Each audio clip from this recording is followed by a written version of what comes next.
mfdoom is one of the most interesting cases in the industry. On the Doom album, yeah, that's easily one of the greatest ever. Rap snitches, telling all their business, taking the court, they be their own star witness. Do you see the perpetrator? Yeah, I'm right here. Not only is his music and style very outside the box, but the whole way he approached his career is something straight out of movie, or in his case, straight out of comic book. He never cared about fame, being known, or even being seen. Despite this, he's become one of the most well-known, legendary underground rappers ever in history. Up until the day he passed, he was a mystery, and the details surrounding his death only add more to his mystique. Because of that, today we're diving into the full unsolved mystery of mfdoom. How did Doom rise to fame in the first place? How did his mental struggles start to overshadow his career? And how did he later get banned from the country? Lastly, what are the horrid, tragic details around his death, and how could it have been easily prevented? My name's Pancho, the host of Rap Lore, and we're gonna dive into it right now. Peace. Heard a lot of my own y'all niggas. Hell yeah. Oh my God. To start this off, we're gonna take it from the very beginning of Doom's life. Daniel Dumile, also known as mfdoom, was born in the UK in a neighborhood in London called Hounslow. His mom was visiting family over there when he was born, but his real family life was centered in Long Island, and he relocated there when he was just 1 year old. As a kid, Doom was a big fan of cartoons and comic books. He loved Saturday morning cartoons and spent a bunch of his free time drawing characters from the shows he would watch. On the other side of the spectrum, he also loved rap music. Doom grew up listening to New York artists around him at the time like Run DMC, Public Enemy, LL Cool J, and Eric B. and Rakim. He also dove deep into funk, soul, reggae, and jazz, giving Doom a wide musical palette while still just a kid. As a kid, Doom was described as creative, introspective, and very imaginative. This mix, plus his exposure to different types of music and love for comics, would shape his artistry in a major way. But Doom wasn't the only creative one in the family. He also had a little brother named Dini Leesway, who Doom had a tight relationship with. The two dove into music and comics together, which put things in motion for them to launch their music careers side by side. Introduce yourself. Exiled Love X from The Cause, MC Onyx the Birthstone Kid, MC Selector Sub Rock. All right, now what does KMD stand for? Well, the name KMD stands for Cause in Much Damage. Armed with a mind full of music and imagination, Doom and his brother launched their first rap group together in 1988. The name of the group was KMD, an acronym that stood for Causing Much Damage. However, at this point, Doom hadn't settled on his stage name yet. Instead, he went with the alias Sev Love X, while his brother Dini Leesway embraced the name DJ Subrock. The brothers then met another artist named Jade One who joined the crew, but he had to leave to go back to school, so he was replaced with Onyx the Birthstone Kid. Together, the three of them set off to make KMD the city's next hottest rap group. Things started off slow for them, and they spent a lot of their early years honing their sound. Doom, or Zev Love in this case, and his brother Subrock were still teens who hadn't established themselves yet, so they had a lot of work to do. They arguably had more work to do than other artists at the time because they were creating a sound that didn't exist yet. It was a blend of socially conscious, rebellious rap somewhat like Public Enemy, but with production and samples inspired by cartoons and comics. It was an odd mix that had to be blended together right. But after a few years of practice, things paid off. KMD scored a feature with another popular rap group at the time, Third Base, on their big track, The Gas Face. A special appearance by KMD's Zev Love X. This put KMD on a global scale, which they capitalized on in 1991 when they dropped their debut project, Mr. Hood. The project did pretty good commercially, led by the big single Peach Fuzz. It didn't reach the heights other New York rappers hit, but it did create a cult-like fan base who loved the wordplay, conscious topics, and cartoonish sound. The crew was ready to follow up Mr. Hood with another solid project, but tragedy would strike them right before this could happen. While in the middle of their second project that was called Black Bastards, DJ Subrock was violently killed in a Long Island traffic accident. He was allegedly trying to cross the Nassau Expressway on foot when he was struck and killed by a car. There isn't a clear story as to why this happened or why he was on the highway in the first place. Some speculate it was due to drugs, specifically LSD, while others claim the young teen was living reckless and liked to run across highways for the thrill. To this day, we don't really know, and it's unlikely we ever will in the future. Doom finished the project by himself, but ran into big problems trying trying to get his and his fallen brother's work out to the world. Black Bastards was extremely controversial. The music was very dark, almost to an ominous level, but the real issue was the cover art. The cover to the album is a drawing of a racist Sambo being hugged from a noose in a hangman style sketch. Doom made the art himself, but his label Electric Records wasn't feeling it at all. Between the dark music and darker cover art, the label saw the album as too risky to release, so they shelved the project altogether and dropped KMD from the label.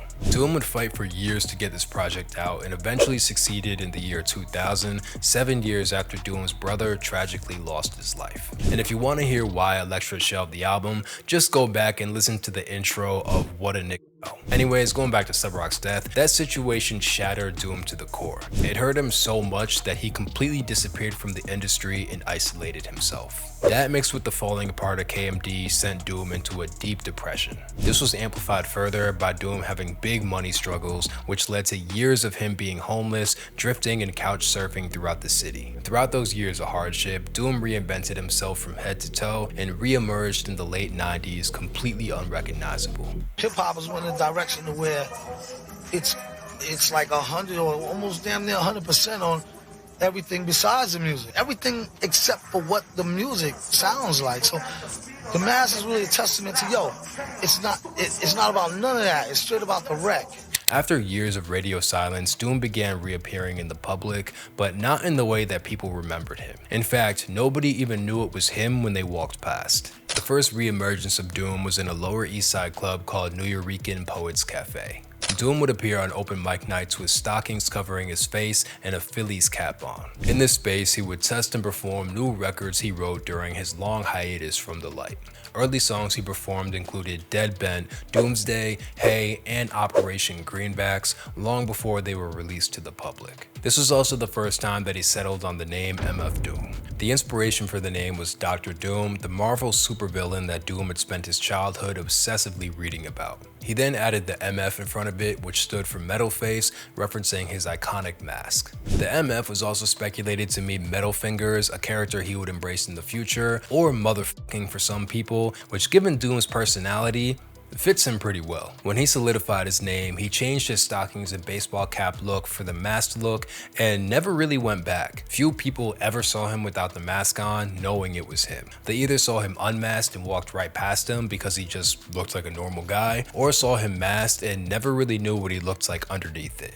There's some unmasked photos of him that have been released over the years, but they're very few and far between. Anyway, with his look and persona on lock, he got right to work. He dropped his first single, Dead Bent, in '97, premiering his new aesthetic and rap style to the world. The track quickly stirred up curiosity about Doom, and he capitalized off it 2 years later by dropping his debut project, Operation Doomsday. Operation Doomsday immediately intrigued people, partly because of his image, but also because of how he was rapping. It was so different from everything he did with KMD and everyone else from the city. His Zev Love X phase was upbeat, fun, and energetic, while his mfdoom era was dark, raw, and gritty. But in reality, this contrast didn't matter because nobody even knew that mfdoom was Zev Love X. It's gotta be crazy keeping a secret like that for all those years. I don't know how you could do it. But what did matter is how different Doom's music was to what was popular at the time. This was the peak of Diddy's Bad Boy Shiny Suit era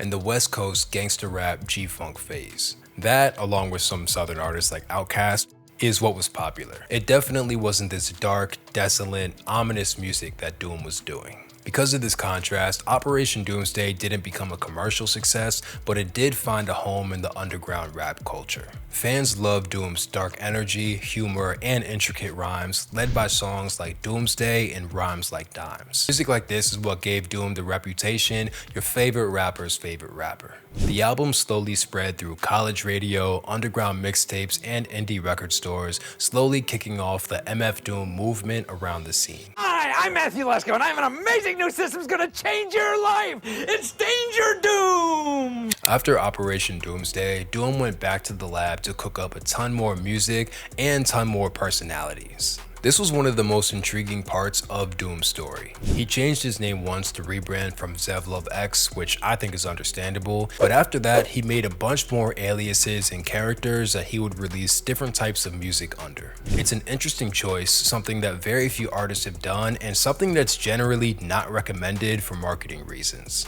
But Doom does what Doom wants, and nobody really questions it. There were 4 main names he made music under. One, mfdoom, obviously, and the other 3 were Victor Vaughn, King Ghidorah, and Metal Fingers, who I mentioned was part of the MF name. Doom was the main supervillain that embraced his dark, grim, lyrical tracks. Victor Vaughn was a younger version of Doom with more raw and aggressive energy. King Ghidorah was this cosmic alien entity who embraced weird, abstract themes, while Metalface was the producer alias that cooked up all of his beats.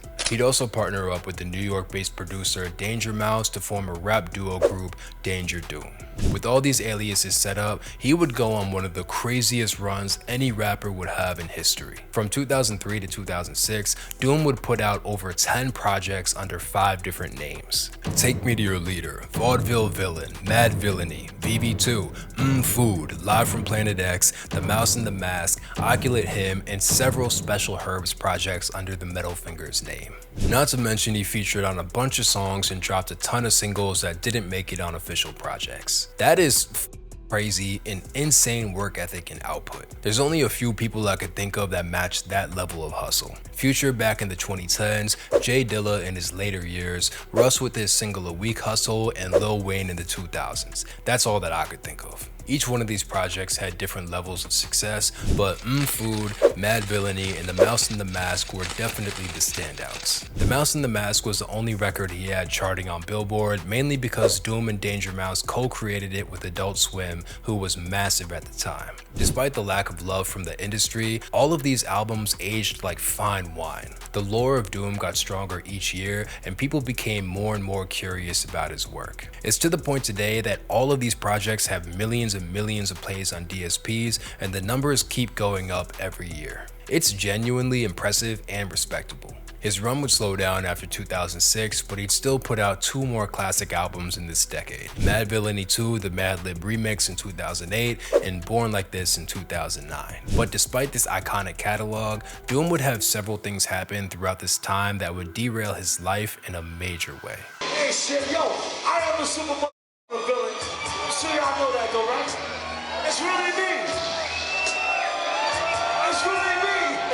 Yo. Doom has the consistency of a GOAT and crazy love from the underground hip-hop community. But despite this, things in his life during the 2000s, especially the mid to late 2000s, were very unstable. First, his touring and show etiquette started becoming very, very strange. Doom built a whole persona about being dark, mysterious, and unpredictable. That persona is what gave him his allure and drew people into his world. At the same time, he arguably took it a little too far, especially with his concerts. According to reports, he was notoriously late and disorganized with shows. This led to him missing appearances or having shows canceled altogether due to bad planning. But that wasn't the weirdest thing he did. The craziest thing he did was send Doombots on stage to perform for him. A Doombot is another concept taken from the Marvel Doctor Doom series. It's basically an exact physical and mental clone of Doctor Doom. MF Doom took the idea and sent real-life Doombots to his shows to perform as him. And he didn't just do this once or do it as a joke. He did it multiple times in different cities, sparking a huge scandal around his performances and his legacy. He did it in Toronto, he did it in Atlanta, he even did it in Chicago when doing a collab show with Mos Def. And at that Chicago show, the real Doom was allegedly in the building when it happened. In my opinion, that's super disrespectful to fans, but it plays into his whole supervillain image that he had. He also rapped about these performance habits in his iconic track, One Beer. We plot shows like robberies, in and out, 1, 2, 3, nobody's please. That is such a bar, bro. That is such a bar. Nobody's please, bro. Bro, that's crazy. He would also acknowledge these stunts in an interview with Hip Hop DX years later by saying that people should go to concerts to hear music, not see people. So it shouldn't matter if the person on stage is the real artist or a bot. Alright, here's how I look at it because the wording in there is kind of funny. Imposter. Imposter would imply that the character. I liken it to this. I'm a director as well as a writer. I chose different characters, I choose their direction and where I want to put them. So who I choose to put as the character is up to me. The character that I hired, he got paid for it. There's no imposter. Despite how disrespectful this move is, it's kind of hard to be mad at him because he's literally telling you what it is. But his fans did not care. The Doombot stunts, along with his habitual lateness and no-shows, deeply tainted his reputation as an artist and performer. This was a bad look, but in the grand scheme of things, it wasn't a crisis for Doom, especially compared to the other things he dealt with during this time. Hey! Why spend Christmas Eve waiting for some extra fat white dude to come busting through the ceiling when you could spend Christmas Eve with yours truly, the super villain, Doom?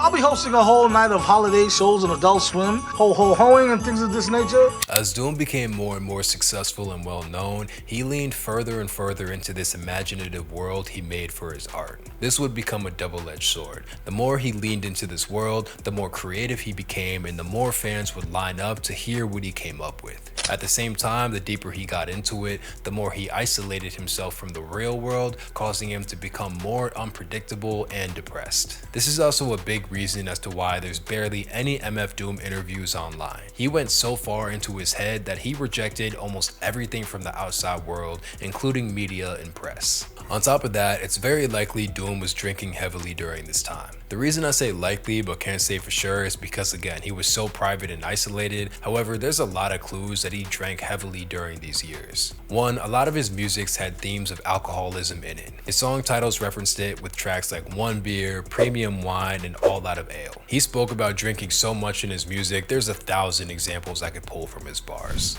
In one of the rare interviews he did back in 1999, an interviewer from a magazine called Life Sucks Die asked him about his drinking references in his music. Doom responded by saying, quote, "It goes back to the character again, Doom. He's the grimy that drink every day." He would also have major health issues later in life that directly relate to drinking. We'll get more into that later. If the speculation is true, that means that Doom spent decades from the 90s on, but especially the 2000s, heavily isolated and drinking like crazy. That is a rough combo. No matter how successful someone is on the outside, having that be a reality is extremely rough. However, none of these issues were as big as the problem he would have with the US government. I was just going to tell you that I know what you were thinking about Mike Flynn today. It was the old MF Doom line. Snitches telling all their business, sitting in court and being their own star witness.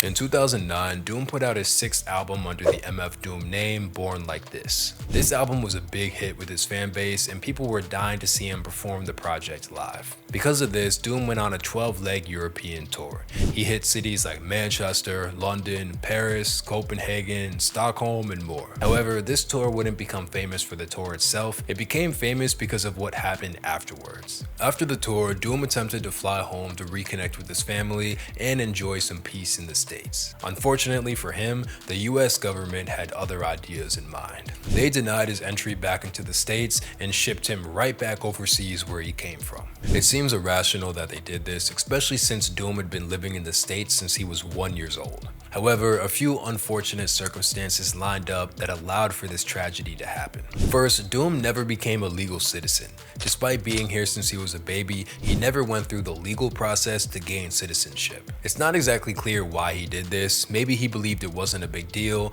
maybe he wasn't able to, no one really knows. Regardless, he never became a US citizen. But that's not exactly why he was denied. He was denied because of criminal charges he picked up in the States over the years. In 1994, right after his brother passed, Doom caught a case in Long Island. He was charged with second-degree assault after getting into a fight, but pled down to a misdemeanor assault, served probation, and paid a fine. Then in 1998, he was booked in Baltimore on charges. He was arrested for possession with intent to distribute, but the case was thrown out a month later and he was never convicted.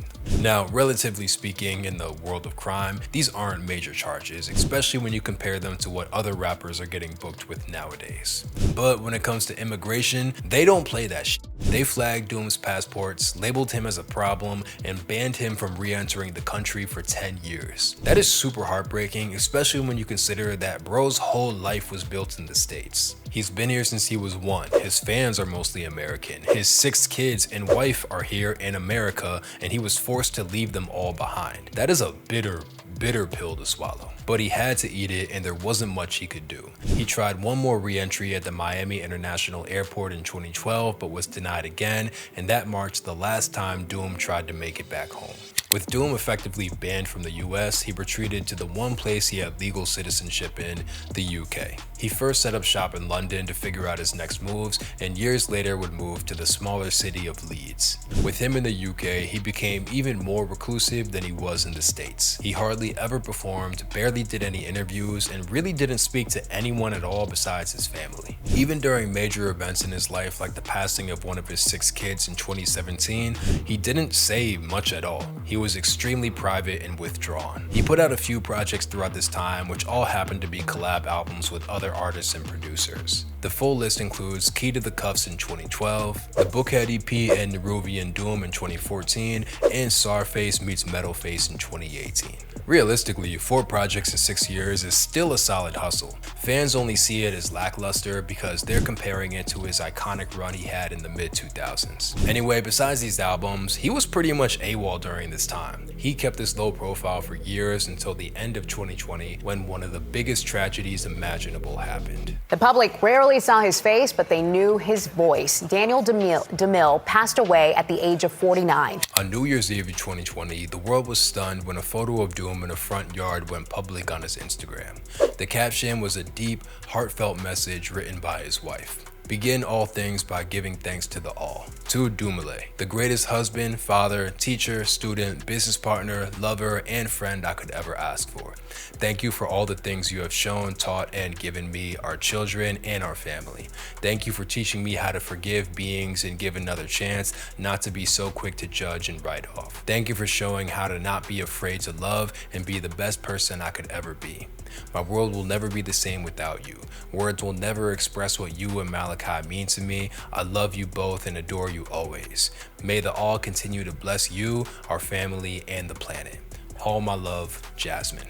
Transitioned October 31st, 2020. Now, a lot of things stood out about this post, but the biggest one was the date of his transition. It was Halloween Day, 2 full months before the post went live. That is crazy. I remember reading that back in 2020 and just thinking to myself, like, what? It's also pretty symbolic that the biggest supervillain in rap passed on Halloween Day. It's extremely tragic, don't get me wrong, but if it was going to happen, this felt like the most fitting day for it. One thing that wasn't mentioned in the post or by the family for a while was the cause of death. No one knew exactly what happened for years until July of 2023, when an inquest from the UK was made for Doom, and the results were shocking, sad, and almost enraging. On October 23rd of 2020, Doom checked himself into the St. James University Hospital in Leeds. He admitted himself for kidney issues and high blood pressure, which were likely caused by the intense alcoholism he dealt with throughout the years. While at the hospital, the staff gave him blood pressure meds to help balance out the issues he faced. Unfortunately, Doom had a severe allergic reaction to the meds. His throat and tongue swelled up like crazy, completely blocking his breathing path. His condition deteriorated fast, which forced the hospital to give him a breathing tube and put him on life support. Sadly, the doctors told his wife that he would not recover, and they made the decision to pull the plug on Halloween Day. But that's not the biggest tragedy in the case. The real tragedy is how bad the hospital f***ed up. According to the UK inquest, there was major delays in his treatment, despite the fact that he was barely clinging on to life. The staff was lackadaisical, which caused Doom's state to get worse and worse. Doom had an emergency button in the room in case things went wrong, but apparently the button was too far away for him to press it. He couldn't reach for the button that would save his life. That is sad. That is super sad. The hospital recognized its shortcomings in this case and apologized publicly to Doom, his family, friends, and fans. Quote, "I would like to offer our sincere condolences to Danielle's family, friends, and fans during this difficult time. I apologize that the care he received was not up to the standard we would expect. Following his sad death, we undertook a serious incident investigation, and the report has been shared with Daniel's family. As a result, we have put in place a number of actions, and the wider learning from what has happened is to be used as a teaching topic in a number of different clinical specialties. We also support the coroner's recommendation for clear national guidance and awareness in this area." I guess that's a nice gesture, but y'all still killed the man. Like, y'all fucked up. This sad, unfortunate, and preventable death was the cap to a whole life filled with tragedy. From the death of his brother to homelessness, alcoholism, being exiled from America, and the death of his son, a lot of it was just tragic. Doom was too much. I almost shed a tear. I look at you, it's a damn shame. Just remember all tracks. You spell it, man.